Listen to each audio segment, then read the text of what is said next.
Good morning students. Starting with the ECI. ECI मध्ये बेटा आज आपलं नवीन चॅप्टर चालू होणार आहे. तो म्हणजे आहे principles of DC circuit analysis. ठीक आहे. आता आपले शेवटचे 2 चॅप्टर बाकी आहे. हा एक 5 principles of DC circuit analysis आणि पुढचा एक थेरम्स वरती आधारित चॅप्टर. ठीक आहे. आता हा जो चॅप्टर आहे बेटा हा बऱ्यापैकी रिव्हिजन आहे. FEE मधला जो तुम्ही शिकलेले आहेत त्याच्यामधली बऱ्यापैकी ही रिव्हिजन आहे बेटा. फंडामेंटल्स ऑफ इलेक्ट्रिकल इंजिनिअरिंग मध्ये जे काही शिकलेले आहेत त्याची ही बऱ्यापैकी काय बेटा रिव्हिजन आहे. ठीक आहे. त्याच्यातला पहिला कन्सेप्ट आहे बेटा सर्किट, सेकंड कन्सेप्ट आहे नेटवर्क. त्याला मी कंपॅरिझनच्या फॉर्म मध्ये शिकवणार आहे. ठीक आहे. पण तुम्हाला डेफिनेशन्स येतात, कधी कधी कंपॅरिझन पण विचारलं जातं. ठीक आहे. सर्किट म्हणजे काय, नेटवर्क म्हणजे काय, प्लीज नीट समजून घ्या. सेम कन्सेप्ट FEE मध्ये पण बघितलेला आहे. नेटवर्क म्हणजे काय असतं बेटा, ज्याच्यामध्ये रेजिस्टर, इंडक्टर, कॅपॅसिटर प्रेझेंट असतात. ठीक आहे. Along with the energy sources. Energy sources कुठले कुठले, along with the energy sources such as voltage source and current source, such as voltage source and current source, but connected in a open path, म्हणजे हे जे circuit असतं बेटा ते तुमचं open path मध्ये कनेक्टेड असतं. जर ते ओपन पाथ मध्ये कनेक्टेड असेल तर त्याला काय म्हणायचं बेटा, नेटवर्क. पुन्हा एकदा, नेटवर्क म्हणजे काय, नेटवर्क मध्ये काय असतात, resistor, inductor, capacitor along with the energy sources, कुठले कुठले voltage source and current source, but connected in a open path. हे सगळं कनेक्शन मध्ये आहे, पण कसं कनेक्टेड असेल बेटा, ओपन पाथ मध्ये. कसं कनेक्टेड असेल, ओपन पाथ. मग सर्किट मध्ये काय होतं, पुन्हा हे सगळंच आहे. रजिस्टर आहे, इंडक्टर आहे, कॅपॅसिटर आहे, एनर्जी सोर्सेस पण आहेत,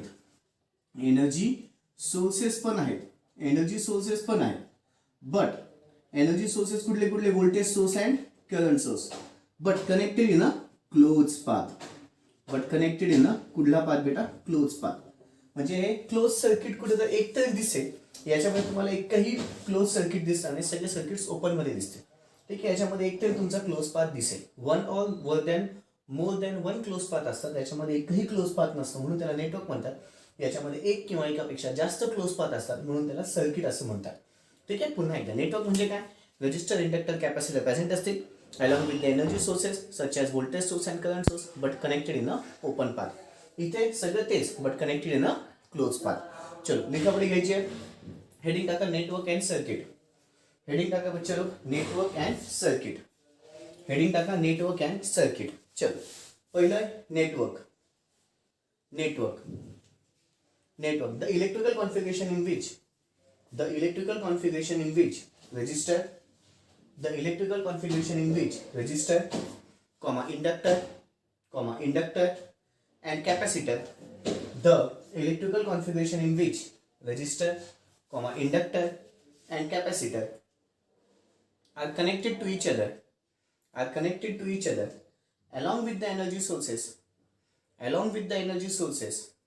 along with the energy sources such as voltage source and current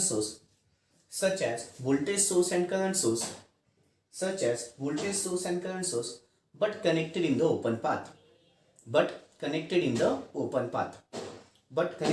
open path. Open लांडलन करून ठेवा, but connected in the open path.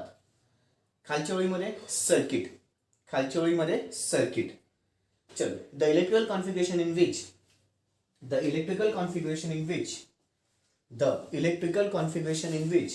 Resistor, inductor and capacitor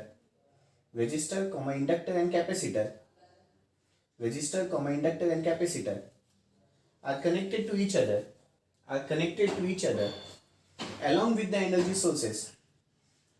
energy sources such as voltage source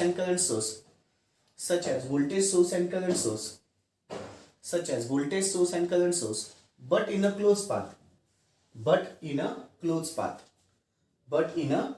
path is known as a circuit. Current does not flow easily. Okay. चलो आता पुढचा concept लिहायचा आहे बेटा. Heading टाका क्लासिफिकेशन ऑफ नेटवर्क और circuit.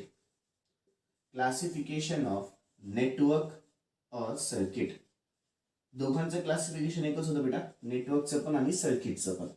ठीक आहे. काय काय ते सांगतो. क्लासिफिकेशन ऑफ नेटवर्क और सर्किट. नेटवर्क किंवा सर्किट बेटा दोन भागात डिवाइड होतं. माझं सर्किट किंवा नेटवर्क दोन टाईपचे असू शकतात. एक तर एसी सर्किट असेल किंवा एक तर डीसी सर्किट असेल. ठीक आहे, एक तर सर्किट कुठलं असेल बेटा, एक तर एसी सर्किट असेल किंवा एक तर डीसी सर्किट असेल, किंवा एसी नेटवर्क असेल किंवा डीसी नेटवर्क असेल. एसी पुन्हा माझं दोन भागात डिवाइड होतं. ते म्हणजे कुठलं कुठलं बेटा माहिती का, सिंगल फेज, ते म्हणजे आहे सिंगल फेज. आणि अजून एक कुठलं बच्चा लोक, थ्री फेज. अजून एक कुठलं आहे, थ्री फेज. हे झालं क्लासिफिकेशन कोणाचं बेटा, नेटवर्क वाला सर्किटचं. हे काय झालं क्लासिफिकेशन कोणाचं बेटा, नेटवर्क वाला सर्किट. छोटंसं classification 2 मार्कासाठी.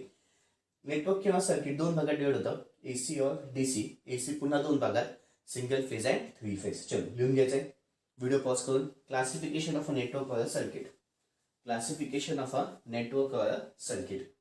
Classification of a network वाला सर्किट. चलो व्हिडिओ पॉज करून लिहून घ्यायचं आहे. क्लासिफिकेशन ऑफ अ नेटवर्क वाला सर्किट. व्हिडिओ पॉज करून लिहून घ्यायचं आहे. क्लासिफिकेशन ऑफ अ नेटवर्क वाला सर्किट. ओके, आता अपेक्षा ठेवतो झालं असेल. पुढचा महत्वाचा कन्सेप्ट आहे बेटा, पुढचा महत्वाचा कन्सेप्ट आहे तो म्हणजे concept of open circuit and close circuit. Heading टाका सगळेजण. Concept of open circuit and close circuit. Heading टाका. Concept of open circuit and close circuit. Concept of open circuit and close circuit. And close circuit. Concept of open circuit and close circuit. Okay, आता कुठला concept बेटा, open circuit आणि close circuit. ठीक आहे, तुम्हाला इकडे open सर्किटची diagram दिसते, क्लोज सर्किटची डायग्राम दिसते. ओपन सर्किट पहिले काय असतं ते समजून घ्या. ठीक आहे, ओपन सर्किट काय असतं, जर दोन पॉइंट्समध्ये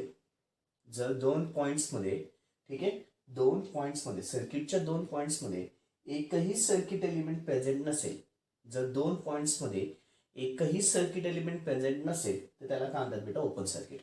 जर दोन पॉइंट्समध्ये एकही सर्किट एलिमेंट प्रेझेंट नसेल तर त्याला काय म्हणतात, ओपन सर्किट. तेच क्लोज सर्किटमध्ये काय होतं बेटा, जर दोन पॉइंट्स एका गुड कंडक्टिंग वायरने कनेक्टेड असतील, जर दोन पॉइंट्स एका गुड कंडक्टिंग वायरने कनेक्टेड असतील तर त्याला काय म्हणायचं बेटा, क्लोज सर्किट.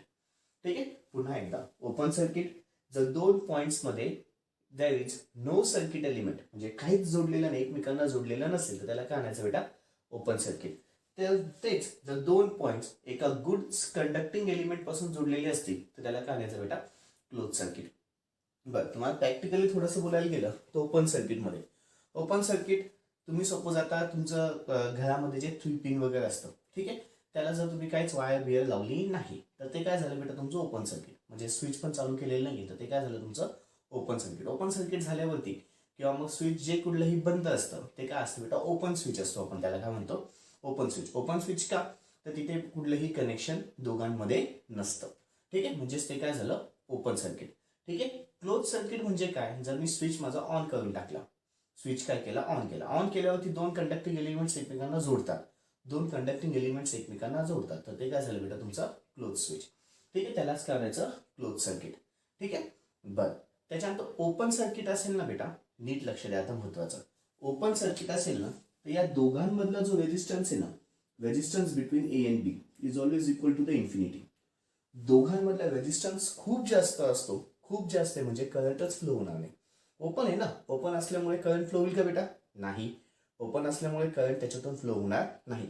मग करंट जर फ्लो होतच नसेल तर रेजिस्टन्सची किंमत कशी असेल, खूप जास्त. खूप जास्त म्हणजे ती मला माहितीच नाही, म्हणून त्याला काय नाव दिलं, इन्फिनिटी. तेच इथे जर एकमेकांना मी गुड कंडक्टिंग एलिमेंटने जोडलेलं आहे, ठीक आहे, म्हणजे करंट आता एकदम चांगले एलिमेंट आहे, चांगले एलिमेंट असल्यामुळे याच्यातून करंट कसा फ्लो होईल बेटा, खूप जास्त. करंट कसा फ्लो होईल, खूप जास्त. करंट जास्त म्हणजेच रेजिस्टन्सची किंमत या दोघांमध्ये किती असेल बेटा, 0. रेजिस्टन्सची किंमत कशी असेल, 0. इकडे पुन्हा एकदा सांगतो, याच्यामध्ये कनेक्शनच नाहीये, कनेक्शन नसेल तर करंट काय होईल बेटा, फ्लोच होणार नाही. करंट याच्यामध्ये फ्लो होणारच नाही. जर करंट का फ्लो नाही होणार तर रेजिस्टन्स याच्यामध्ये खूप जास्त असेल. आता सगळ्यांना माहिती आहे रेजिस्टन्स आणि हा करंट हे दोघं एकमेकांना कशा प्रपोर्शन मध्ये असतात बेटा, इनव्हर्सली. रेजिस्टन्स आणि करंट एकमेकांना इनव्हर्सली प्रपोर्शन मध्ये असतात. म्हणजे काय, जर करंट खूप जास्त असेल तर रेजिस्टन्स एकदम 0 असेल. ठीक आहे, करंट खूप कमी असेल तर रेजिस्टन्स खूप जास्त असेल, उलट होतं. ठीक आहे, तेच इथे पहा, करंट काहीच नाहीये, ते रेजिस्टन्स खूप जास्त म्हणजे तो इन्फिनिटी असेल. इथे काय होईल बेटा, करंट खूप झपाट्याने फ्लो होईल, म्हणजे करंट खूप जास्त फ्लो होईल. जर करंट खूप जास्त फ्लो झाला तर रेजिस्टन्स याच्यामधला 0 आहे. जर करंट खूप जास्त फ्लो झाला तर याच्यामध्ये रेजिस्टन्स काय बेटा, 0 आहे. कळालंय? ठीक आहे. आधी हे रिलेशन लक्षात ठेवा, करंट आणि रेजिस्टन्स हे दोघं एकमेकांना इन्व्हर्सली ऑपोजिट असतात. हे कशावरून आलं बेटा, V is equal to I R असतं, माहिती ना. मग हा मल्टिप्लाय इकडे आला divide, V upon R is equal to I, म्हणजेच आय इज इक्वल टू किती आलं बेटा, व्ही अपॉन आर. ठीक आहे, मला फक्त या दोघांमध्ये रिलेशन बघायचं आहे, म्हणून I is inversely proportional to the resistance. Voltage काढून टाकलं, मला फक्त करंट आणि रेजिस्टन्स मधलं रिलेशन बघायचं आहे. मला फक्त आणि फक्त करंट आणि रेजिस्टन्स मधलं रिलेशन बघायचं आहे. तर करंट आणि रेजिस्टन्स मधलं रिलेशन काय बेटा, दोघंच्या दोघं इन्व्हर्सली प्रोपोर्शनल आहे. दोघंच्या दोघं काय बेटा, इन्व्हर्सली प्रोपोर्शनल आहे. खूप महत्वाचा मुद्दा बोललो. कुठले कुठले बेटा, ओपन सर्किट आणि क्लोज सर्किट. पुन्हा एकदा ओपन सर्किट बद्दल काय सांगता येईल, असं सर्किट असतं की ज्याच्यामध्ये दोन पॉईंट्समध्ये एकही कंडक्टिंग एलिमेंट जोडलेला नसतो आणि त्याच्यामध्ये रेजिस्टन्स दोघांमधला किती असतो, इन्फिनिटी.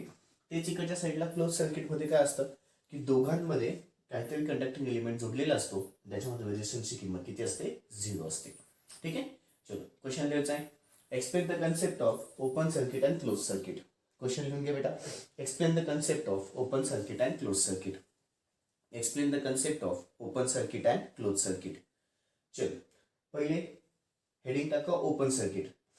पहिले हेडिंग टाका ओपन सर्किट. पहिले हेडिंग टाका ओपन सर्किट. फक्त फिगर काढायची आहे, बाकी काहीच करायचं नाहीये. ओपन सर्किटची फिगर काढायची आहे. ओपन सर्किटची फिगर काढायची आहे, बाकी काही करायचं नाहीये बेटा. खालचं लिहू नका, फक्त फिगर काढा. अपेक्षा ठेवतो झालं असेल. चलो लिखा पडी. 2 points in the circuit are said to be the open circuited. 2 points in the circuit are said to be the open circuited. 2 points in the circuit are said to be the open circuited. 2 points in the circuit are said to be the open circuited. If there is no circuit element, if there is no circuit element, if there is no circuit element, if there is no circuit element present in between them, if there is no circuit element present in between them, if there is no circuit element present in between them, if there is no circuit element present in between them, if there is no circuit element present in between them. पुढचा point घ्या. पुढचा point घ्या. The resistance between the 2 points A and B, the resistance between the 2 points A and B here is infinity. The resistance between the 2 points here is infinite. असं लिहा. The resistance between the 2 point here is infinite. The resistance between the 2 point here is infinite. The resistance between the 2 point here is infinite. That is, असं लिहून घ्या आता बेटा ब्रॅकेटच्या आतमध्ये, RAB is equal to infinity. असं लिहायचं आहे. इथे दिसतंय बेटा RAB is equal to infinite. RAB is equal to infinite. अपेक्षा ठेवतो झालं असेल. पुढचं बेटा आता close circuit. Open circuit, close circuit. हा एक कन्सेप्ट सांगायचा होऊन गेला. क्लोज सर्किटला आम्ही कधी कधी शॉर्ट सर्किट असं पण म्हणतो बेटा. शॉर्ट सर्किट असं पण म्हणतो. ठीक आहे, ओके. क्लोज सर्किटला कधी कधी आम्ही काय म्हणतो बेटा, ओपन सर्किट, आणि अजून एक काय बेटा, क्लोज सर्किट किंवा शॉर्ट सर्किट. क्लोज सर्किट किंवा शॉर्ट सर्किट. क्लोज सर्किट किंवा शॉर्ट सर्किट. इथे ब्रॅकेटच्या आतमध्ये पण लिहून घ्या सगळेजण, short circuit. Open circuit and short circuit. म्हणजे कधी कधी तुम्हाला explain the concept of open circuit and short circuit असं पण येऊ शकतं. एक्सप्लेन द कन्सेप्ट ऑफ कुठलं बेटा, open circuit and short circuit असं पण येऊ शकतं. लक्षात ठेवा. फाईन. शॉर्ट सर्किट म्हणजे कुठलं सर्किट असतं बेटा, क्लोज सर्किट. इथं पण लिहा, इथं पण लिहून घ्या. ठीक आहे, इथं पण लिहा, इथं पण लिहा. दोघीकडे लिहिले बेटा. मेन कन्सेप्ट मध्ये पण लिहायचं आहे, इकडे पण लिहून घ्यायचं आहे. चलो कंटिन्यू करा definition. 2 points in the circuit are said to be the short circuit or closed circuit. 2 points in a network, 2 points in a circuit, असं लिहा. 2 points in a circuit, 2 points in a circuit are said to be the short circuited. 2 points in a circuit are said to be the short circuited. 2 points in the circuit are said to be the short circuited. 2 points in the circuit are said to be the short circuited. 2 points in the circuit are said to be the short circuited. ब्रॅकेटच्या आतमध्ये close circuited. ब्रॅकेटच्या आतमध्ये close circuited. ब्रॅकेटच्या आतमध्ये close circuited. bracket complete. If they are connected to each other, if they are connected to each other, if they are connected to each other, if they are connected to each other by a good conducting wire, if they are connected to each other by a good conducting wire, if they are connected to each other by a good conducting wire, if they are connected to each other by a good conducting wire, if they are connected to each other by a good conducting wire. पुढचा पण घ्या, पुढचा पण घ्या. Here the resistance between the A and B, here the resistance between the A and B, here the resistance between the A and B is 0. Here the resistance between the A and B is 0. RAB is equal to 0. खाली लिहायचं बेटा, RAB is equal to 0. Here the resistance between the A and B is 0. RAB is equal to 0. RAB is equal to 0. Okay. Short circuit बद्दल अजून एक तुम्हाला सांगायचं बेटा. ठीक आहे. शॉर्ट सर्किट, कुठलंही सर्किट शॉर्ट झालं ना बेटा, ठीक आहे, कुठलंही सर्किट शॉर्ट झालं की ते सर्किट जळत असतं, लक्षात ठेवा. ते सर्किट काय होत असतं बेटा, जळत असतं. फाईन. शॉर्ट सर्किट झालं तर मी क्लोज नाही म्हणत आहे, शॉर्ट म्हणतोय. मी आधीच्या कन्सेप्टमध्ये ओपन आणि क्लोज बद्दल एक्सप्लेन केला, आता मी शॉर्ट बद्दल सांगतोय, लक्षात ठेवा. ऍक्च्युली क्लोज सर्किट आणि शॉर्ट सर्किट ऍक्च्युली बघायला गेलं थोडंसं वेगळं आहे. Close circuit it will not damage a circuit, it will not damage the circuit, but the short circuit will damage the circuit, but the short circuit will damage the circuit. Short circuit कसं damage करेल, suppose तुम्ही नाही का बेटा, short circuit तुमचं एक करायचं, तुम्हाला फंडा सांगतो पण करू नका, सांगून देतोय फक्त. ठीक आहे. एक वायर घ्यायची, तिचं एक टोक, तुमचं जे 3 फेज वगैरे असतं ना, किंवा जिथे 3 पिनं असतात पा, ठीक आहे, 3 पिनांमध्ये इकडच्या साईडला जी पिन असेल ना बेटा, सपोज हे तुमचे 3 पिनं असतील, ठीक आहे, अशा. फाईन. इथे एक वायर टाकायची, ठीक आहे, एक टोक, दुसरा टोक ह्याच्यामध्ये टाकून द्यायचा. ठीक आहे. 100% ते अख्खाच्या अख्खा जो तुमचा स्विच बोर्ड आहे तेवढा शॉर्ट होऊन जाईल. त्याला चालू करा. चालू केल्याच्या नंतर अख्खाच्या अख्खा स्विच बोर्ड काय होऊन जाईल बेटा, शॉर्ट होऊन जाईल. हा शॉर्ट सर्किट करणे म्हणणार, याला काय आणायचं बेटा, शॉर्ट सर्किट करणे. पण प्लीज असं करत जाऊ नका. ठीक आहे. 100% सर्किटला तो अख्खाच्या अख्ख्या स्विच बोर्डला डॅमेज करून टाकेल, अख्खाच्या अख्ख्या स्विच बोर्डला तो डॅमेज करून टाकेल. ठीक आहे. असं करायचं नसतं. फाईन. शॉर्ट सर्किट फक्त सांगितलं. क्लोज सर्किट काही वांधा नाही, क्लोज असेल म्हणजे सर्किट डॅमेज होत नाही, पण शॉर्ट सर्किट केलं तर सर्किट डॅमेज होत असतं. शॉर्ट सर्किट केलं तर सर्किट काय होत असतं, डॅमेज. प्रॅक्टिकल नॉलेज सांगितलं. हे काय सांगितलं बेटा तुम्हाला, प्रॅक्टिकल नॉलेज. पण सर्किटच्या हिशोबाने फक्त एवढं लक्षात ठेवायचं आहे. याच्यामध्ये एक गुड कंडक्टिंग वायर कनेक्टेड असेल आणि याच्यामध्ये रेजिस्टन्सची किंमत किती असेल बेटा, 0 असेल. एका गुड कंडक्टिंग वायरने दोघांचे पॉईंट एकमेकांना कनेक्टेड असतात आणि रेजिस्टन्स दोघांमधला किती असतो, 0 असतो. कळालं बेटा. ठीक आहे. महत्त्वाचा कन्सेप्ट झाला ओपन सर्किट आणि शॉर्ट सर्किट. शॉर्ट सर्किटला आधी तुम्हाला मी क्लोज सर्किट पण सांगून दिलं. ठीक आहे. पण तुम्हाला जास्तीत जास्त आम्ही शॉर्ट सर्किटच विचारतो बेटा. Explain the concept of open circuit and short circuit. Explain the concept of काय बेटा, open circuit and short circuit. Short circuit म्हटलं की काय सांगायचं, जेव्हा दोन पॉईंट्समध्ये एका गुड कंडक्टिंग वायरनी कनेक्शन दिलेलं असेल, 2 पॉईंट्समध्ये एका गुड कंडक्टिंग वायरनी कनेक्शन दिलेलं असेल, त्याला काय म्हणायचं बेटा, शॉर्ट सर्किट. आणि त्या दोघांमधल्या रेजिस्टन्सची किंमत 0 असते. त्या दोघांमधल्या रेजिस्टन्सची किंमत काय असते बेटा, 0 असते. कळालंय. ओके बच्चांनो, बाकीचे कन्सेप्ट आपण उद्या बघू. That's all. बाकी जाऊ द्या. थँक्यू. Good day.